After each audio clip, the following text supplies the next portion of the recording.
messieurs, bonsoir, bienvenue dans le journal de la rédaction. On regarde les titres de ce 26 septembre. Coup dur pour la droite et belle victoire pour la gauche. Les sénatoriales ont rendu un verdict sans appel. On fait le point dans un instant en Indre-et-Loire et dans le Loir-et-Cher.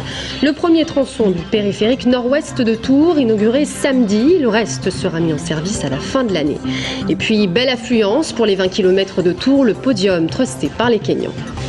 Et on commence ce journal avec ce terrible accident à Tours d'un garçon de 3 ans grièvement blessé samedi par un bus fil bleu sur l'avenue Gramont. L'enfant souffre d'un traumatisme crânien. Bonne nouvelle, ce soir, son état de santé n'est plus jugé préoccupant. Alors que s'est-il vraiment passé ce soir-là aux alentours de 18h? Élément d'explication avec Florent Carrière. C'est ici, dans le prolongement de l'avenue Gramont, au niveau de la piscine du lac, que l'accident s'est produit samedi en fin d'après-midi. 2 jours sont passés et les enquêteurs n'ont pas encore toutes les réponses aux questions qu'ils se posent. Pourquoi cette famille arménienne a-t-elle décidé de ne pas prendre le passage souterrain pourtant obligatoire? Pourquoi a-t-elle traversé donc en l'absence de passage piéton?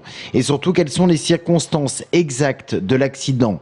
Samedi, ils sont donc 5 à traverser en courant cette portion de route dense. La mère tient à la main son enfant de 3 ans.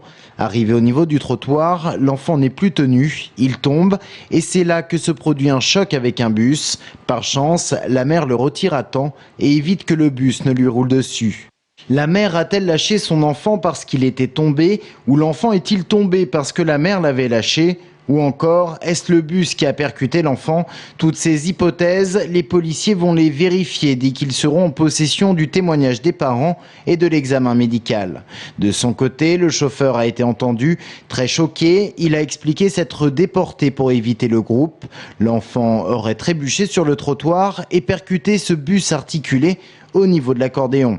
Les parents seront très prochainement entendus par les policiers en présence d'un interprète. Quant à l'enfant, il a été hospitalisé à l'hôpital Clocheville à Tours dans un état grave.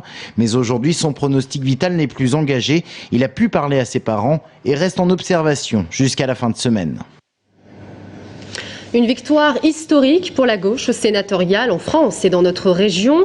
Hier soir, en Indre-et-Loire, la droite n'a plus de sénateur. Dominique Leclerc, UMP, a été battu. Jean Germain, le maire de Tours, Jean-Jacques Filleul, eux, font leur entrée au Palais du Luxembourg. La communiste Marie-France Beaufils garde son siège. Analyse avec Gaël Poulain. À l'issue du premier tour, les cartes semblent déjà jouées pour ces sénatoriales. Le trio de gauche s'affirme, Jean Germain en tête, avec 49,33% des suffrages exprimés. Derrière lui, démentant les pronostics, Marie-France Beaufils et Jean-Jacques Filleul. À droite, c'est la surprise. Dominique Leclerc, sénateur UMP sortant, se retrouve sur la 4e marche du podium. Conséquence directe des derniers échecs électoraux de la droite. Eh bien, le rapport gauche-droite des grands électeurs d'Indre-et-Loire est passé progressivement, il s'est inversé. Et aujourd'hui, je pense qu'il est entre 60 d'un côté, 40 de l'autre. Pour contrer la tendance, les 2 autres candidats de la droite, Yolande Delacruz et Pierre Louot, se désistent au second tour. Je crois qu'entre les candidats UMP, Nouveau Centre, il n'y a pas eu une bonne solidarité. Et je crois que les grands électeurs ont voulu aller peut-être voter utile pour les grands partis politiques. Une stratégie qui laissera planer le doute. Les premiers résultats du second tour sont très serrés entre le maire socialiste de Montlouis, Jean-Jacques Filleul, et Dominique Leclerc. Mais Jean-Jacques Filleul sera bien le 3e sénateur d'Indre-et-Loire. J'ai du respect pour les élus et en particulier pour celui qui a été battu, Dominique Leclerc, qui a été un excellent sénateur, qui a fait son travail. Mais aujourd'hui, c'était un autre temps. C'était notre temps à nous. Les résultats définitifs sont clairs. 52,69% des suffrages pour Jean Germain, 52,19% pour Marie-France Beaufils et 51,77% pour Jean-Jacques Filleul. Je pense que c'est un très très beau résultat qui va permettre de faire en sorte que la confirmation des passages du Sénat à gauche soit vraiment concrétisée. L'élection du président du Sénat va être extrêmement serrée, on est en mesure de l'emporter. Voilà. Donc je suis très content pour mes collègues, pour moi-même et évidemment pour ce que nous représentons. La campagne commune des 3 candidats de gauche semble donc avoir payé en Indre-et-Loire. 3 sénateurs qui désormais attendent le point d'orgue de cette victoire, l'élection d'un président du Sénat de gauche. Et à la fin de ce journal, Dominique Leclerc, désormais ancien sénateur UMP d'Indre-et-Loire, sera notre invité de la rédaction. Et dans le Loir-et-Cher, même poussée de la gauche, Maurice Leroy, nouveau centre, ministre de la Ville et président du Conseil général du Loir-et-Cher, s'est incliné face à Jeannie Lorjou, maire de Romorantin. Aujourd'hui, Maurice Leroy était injoignable. Toutefois, hier soir, à l'issue du scrutin, il a déclaré à la Nouvelle République qu'une stratégie politique aurait conduit à sa défaite. Selon lui, je cite, la victoire de Jeannie Lorjou s'explique clairement par un accord politique avec Jacqueline Gouraud et le MoDem. Justement, voici la réponse de Jeannie Lorjou à ce sujet. Ce sont des plans sur la comète. Il n'y a eu aucun accord.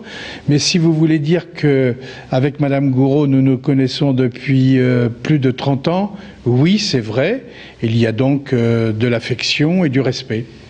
C'est une bonne surprise. Il était difficile de battre le ministre Maurice Leroy, qui pourtant habituellement sait s'y prendre, mais nous avons fait un travail de fond et lorsqu'on veut trop embrasser, on est très mal. Élément recueilli par Julien Gauthier. Le premier tronçon du périphérique nord-ouest inauguré à Tours en grande pompe samedi après-midi en présence de Marisol Touraine et François Bonneau. Un périph' qui, je vous le rappelle, a suscité un certain nombre de polémiques sur son utilité et son coût notamment. Gaël Poulain. Il y en avait du monde au-dessus de l'échangeur de Fondettes pour célébrer enfin l'ouverture du premier tronçon du périphérique nord-ouest. Et c'est à bord des coccinelles de l'association Scarabée que les élus procèdent au voyage inaugural. 3 kilomètres séparent les deux entrées de Fondettes. 3 kilomètres qui pourraient changer bien des choses. Nous avons une zone d'activité communautaire qui devrait voir le jour dans les mois à venir, juste à la sortie du périphérique. Et puis ça va permettre aussi un accès à tous les équipements communautaires, évidemment, à tous les gens de la communauté d'Aglo de venir à Fondettes. Pour le président de Tours Plus, ce périphérique nord-ouest, qui devrait être ouvert dans sa totalité au mois de décembre, sera aussi et surtout un outil très utile avec l'arrivée du tramway. Avec les parkings d'accueil qu'on est en train de construire pour le tramway, il faut voir ça aussi. Il y a des gens qui arriveront ici par le périphérique et qui ensuite emprunteront le tramway. Après avoir été longuement critiqué, ce périphérique semble donc aujourd'hui provoquer l'adhésion de tous, y compris en matière de budget. Rappelons toutefois que 170 millions d'euros ont été investis dans ce projet, dont 12 millions consacrés aux écrans acoustiques. Je ne crois pas que ce périphérique soit trop cher. C'est-à-dire qu'on a fait de l'écologie comme on doit en faire réellement. Alors l'écologie, ça coûte cher, parce que le bruit, c'est insupportable. Le rouler des voitures, c'est invivable. Et c'est pour ça que tous ces aménagements qui ont été faits là, je veux dire que c'est bien pour les riverains et pour la protection de l'environnement. Sur l'échangeur de Fondettes, les élus auraient ainsi décidé d'enterrer les querelles. Reste que l'avenir de ce périphérique est encore parsemé de zones d'ombre. Quelle traversée cyclable entre la Riche et Fondettes? L'environnement sonore sera-t-il supportable? Et surtout, où et comment fera-t-on le tronçon nord? Et justement, quel avenir pour ce périphérique concernant notamment son financement? Disons-le clairement, qui doit payer la suite du projet estimé à plusieurs millions d'euros? La présidente du Conseil général et le président du Conseil régional, tous les deux sont d'accord sur un point. Regardez. Il est bien évident que le Conseil général sera au rendez-vous et participera au financement du bouclage du périphérique. Mais nous n'avons pas vocation à être maître d'ouvrage, nous n'avons pas vocation à être les leaders dans cette opération. Je crois que dans la mesure où ça se déroule dans l'agglomération, il ne serait pas anormal que ce soit dans l'agglomération que la solution émerge. Si nous pouvons y contribuer, nous le ferons bien évidemment très volontiers. L'asphyxie financière des régions ne nous permet pas de dire aujourd'hui nous sommes en situation de participer à la suite. Si demain les choses devaient évoluer, que les régions retrouvent des ressources dynamiques, des ressources leur permettant de faire face à la fois aux responsabilités TER et aussi au partage de responsabilités par ailleurs, je pense aux responsabilités des routes, bien évidemment, dans l'intérêt de Tours et de l'agglomération, nous serions dans les discussions. Toujours pas de nouveau à Toxigny dans l'affaire de l'odeur suspecte qui a nécessité samedi l'intervention d'une cinquantaine de pompiers au centre d'appel de la société Elazer en fin de matinée. 162 personnes présentes sur le site ont été concernées, dont une vingtaine emmenées aux urgences pour troubles respiratoires. 3 personnes ont été transportées d'urgence au CHU Trousseau. Une enquête a été ouverte. Des bilans sanguins permettront de connaître l'origine de cet incident en fin de semaine. Un véritable succès pour les 20 km de Tours. 13 000 coureurs de tout âge ont participé à cette édition. C'est le Kényan Alfred Cherok qui a remporté cette course en passant sous la barre symbolique des 60 minutes. Un bilan très positif où le soleil était comme chaque année au rendez-vous. Et puis, je vous en parlais, vendredi, le doyen des 10 km de Tours, Guy Comte, a participé avec enthousiasme à cette course. Jérôme Alain l'a rencontré aujourd'hui pour faire le bilan. Regardez. Bilan assez positif dans l'ensemble. Il y avait une bonne ambiance comme d'habitude. Le temps était parfait. Pas trop de côtes. Mais enfin, j'ai un petit problème de ligament qui m'a empêché de faire mon temps habituel.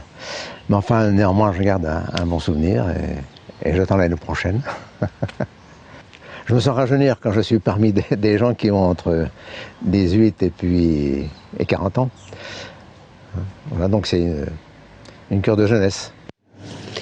Le Tours FC accueilli Amiens pour le 9e match de la saison. Nos deux équipes se sont séparées sur un score de parité, 1 partout. Une petite déception pour le club. Toutefois, le Tours FC reste 4e au classement de Ligue 2 et rencontrera l'équipe de Troyes vendredi.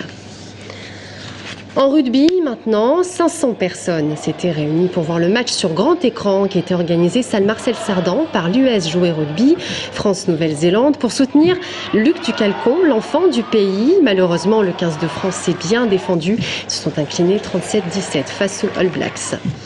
Et puis on finit ce journal avec les cloches de Luynes qui ont enfin sonné. Près de 600 personnes ont assisté à une messe de bénédiction donnée à l'église. Souvenez-vous, nous avions assisté à la fonte publique des cloches au mois de juin. Sachez qu'entre le 10 et le 14 octobre, elles seront réinstallées dans le clocher. C'est la fin de cette édition. Merci à tous de l'avoir suivi. Je vous retrouve dans un instant avec Dominique Leclerc, invité de la rédaction. À tout de suite.